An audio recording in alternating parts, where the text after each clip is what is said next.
ಬಗ್ಗೆ ಬರಿಬೇಕಂದ್ರೆ front page ಅಲ್ಲಿ ಬರಿಬೇಕು.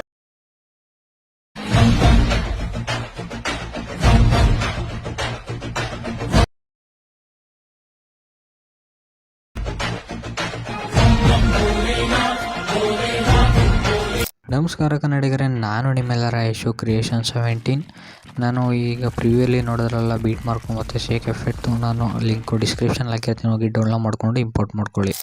ವಿಡಿಯೋ ಇಂಪೋರ್ಟ್ ಮಾಡ್ಕೊಳ್ಳೋದು ಗೊತ್ತಾಗಿಲ್ಲ ಅಂದರೆ ನಾನು ಡಿಸ್ಕ್ರಿಪ್ಷನಲ್ಲಿ ವಿಡಿಯೋ ಲಿಂಕ್ನ ಹಾಕಿರ್ತೀನಿ, ಅದ್ರ ಮೇಲೆ ಕ್ಲಿಕ್ ಮಾಡಿಕೊಂಡು ವಿಡಿಯೋ ನೋಡಿ. ಗೆಳೆಯರೇ, ನನ್ನ ಯೂಟ್ಯೂಬ್ ಚಾನಲ್ ಯಾರು ಸಬ್ಸ್ಕ್ರೈಬ್ ಆಗ್ತಾನೆ ವಿಡಿಯೋ ನೋಡ್ತಿದ್ದಾರೆ ಕೂಡಲೇ ಸಬ್ಸ್ಕ್ರೈಬ್ ಮಾಡ್ಕೊಂಡು ಪಕ್ಕದಲ್ಲೇ ಬೆಲ್ ಬಟನ್ ಕ್ಲಿಕ್ ಮಾಡಿ ಆಲ್ ಸೆಟ್ ಮಾಡ್ಕೊಳ್ಳಿ. ಹೇಗಪ್ಪ ಅಂದರೆ ನಾನು ಯಾವಾಗಲೂ ಹೊಸ ವಿಡಿಯೋ ಅಪ್ಲೋಡ್ ಮಾಡೋಣ ಕೂಡ ನಿಮಗೆ ನೋಟಿಫಿಕೇಷನ್ಗೆ ತೋರಿಸುತ್ತೆ. ಅದಕ್ಕೋಸ್ಕರ ದಯವಿಟ್ಟು ನನ್ನ ಚಾನಲ್ ಸಬ್ಸ್ಕ್ರೈಬ್ ಮಾಡಿ, ಪಕ್ಕದಲ್ಲಿ ಬೆಲ್ ಬಟನ್ನ ಕ್ಲಿಕ್ ಮಾಡಿ ಆಲ್ ಸೆಟ್ ಮಾಡಿ. ಧನ್ಯವಾದಗಳು.